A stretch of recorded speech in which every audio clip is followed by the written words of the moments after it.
ভাদ্রাই সেনাপতি স্কুল, যেটা দীর্ঘদিন বছর যাবৎ যেটা টিনের শালগুড়ি যে নেই, যে বৃষ্টি বাদল সবগুলি সাই হয়ে গেছে। এই বৃষ্টিটা নিয়ে কি বলবেন? কত বছর হয়েছে এই দিক?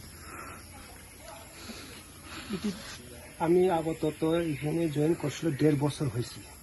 এই 1.5 বছর আগে কি হয়েছে এটা তো আমি এত ঠিক জানি না। তবে আমি যে সময় ওই 1.5 বছর আগে এখানে আমি জয়েন করছিল, ওই সময় যে সময় জয়েন করছিল ওই সময় এই অবস্থা, তারপরে এখনই এই অবস্থা। তারপরে এই আমি জয়েন করার আগে কি জানি হয়েছে এটা এত আমি ঠিক জানি না। এখানে জয়েন করে না আমি এই অবস্থা দেখলাম, তারপরে এখনই এই অবস্থা। আপনারা অভিযোগ করা হয়েছে? হ্যাঁ, অভিযোগ করা হয়েছে। Is assistant is IC Gorakha circle থেকে উনি কয়ে গেছে ব্যবস্থা করে দিব, ওই যে 3 নতুন এমনি কথা দিয়ে গেছে, কোনো কথা কোনো খোঁজ খবরই নেই। খোঁজ খবর নেই না? তারপরে কথা দিয়ে গেছে এই নতুন টিম কিনিয়া আপনারা সানি দিয়ালান, আমি স্যাংশন করে দিব, এই কথা কয়ে গেছে। তারপরে এখন পর্যন্ত কোনো খোঁজ খবরই নেই। তারপরে এই 10-12 দিন আগে এক ভদ্রলোক ইঞ্জিনিয়ার কয়ে গেছে, ইঞ্জিনিয়ার আয়া মাপ নিয়ে গেছে, কি রিপেয়ারিং নাকি করার জন্য মাপ নিয়ে গেছে ফিটা আনিয়া।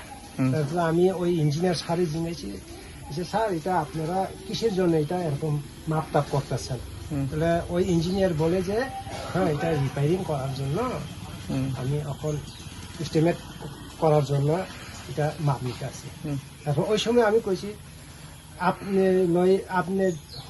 আপনি থেকে আরো কয়েকজন আগে এরকম মাপ এরকম কথা দিয়া গেছে, নতুন করব রিপেয়ারিং করব কইয়া এখন পর্যন্ত কোনো খোঁজ খবর নাই। আবার আপনিও এরকম হইব এই কথা আমি বলেছি ওই স্যারে। এই স্যার আমাদের উত্তর দিয়েছে কি, আমরা তো উপরওয়ালা থেকে অর্ডার পাইয়া এরকম ভাদ্রাই সেনাপতি পাড়া যে স্কুলে গিয়া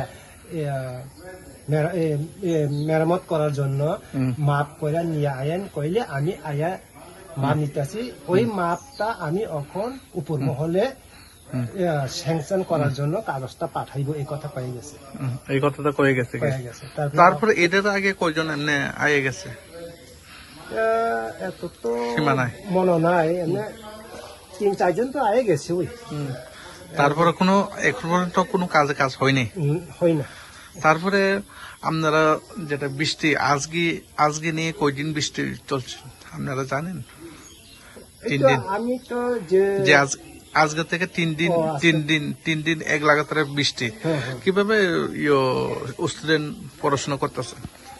এই তো আপনিও তো দেখতেছেন, যারা ভিজিটে আয়ে ওনারাও দেখতেছে এরকম অবস্থায় কেন কবিতা, তারাও খুব অবাক হয়ে যায়। হ্যাঁ, এটা তো আমি খুবই অবাকের জন্য এই কথা কয়ে যায়। তারপরে ওখানে কোনো হয় না, কোনো পরিবর্তনে হয় না। তারপরে এখন আপনিও তো দেখতেছেন কিভাবে আমরা ক্লাস করতেছি। ছাত্র ছাত্রীরা স্কুলে আইলে আমরা কই সার বৃষ্টি পরে আমরা কই থাকবো। তারপরে আমরা স্টাফ রুম একটু বৃষ্টি পড়ে না, আমরা টিচার স্টাফ রুম তার কি এখানে আয়েন কয়ে আমরা নিয়ে আওয়ান লাগে। তারপরে ছাত্ররা তো ছোট লোক বুঝলা, বাচ্চা লোক বুঝলা কি এই তোমরা থাকো এরকম কোন যায় না। তারপরে বৃষ্টি পড়তে আছে তারা ক্লাসরুমে, স্যার বৃষ্টি পরে আমরা কই থাকবো কইলে আমরা ওই চিন্তা করি আরে বৃষ্টি আয়েন আমরা এখন তো বৃষ্টি পড়তেছে, এখনো কি বৃষ্টি পড়তেছে। তারপরে শিশুরা এখন কই থাকবে? এই তো এটাই তো আপনারা চিন্তা করেন।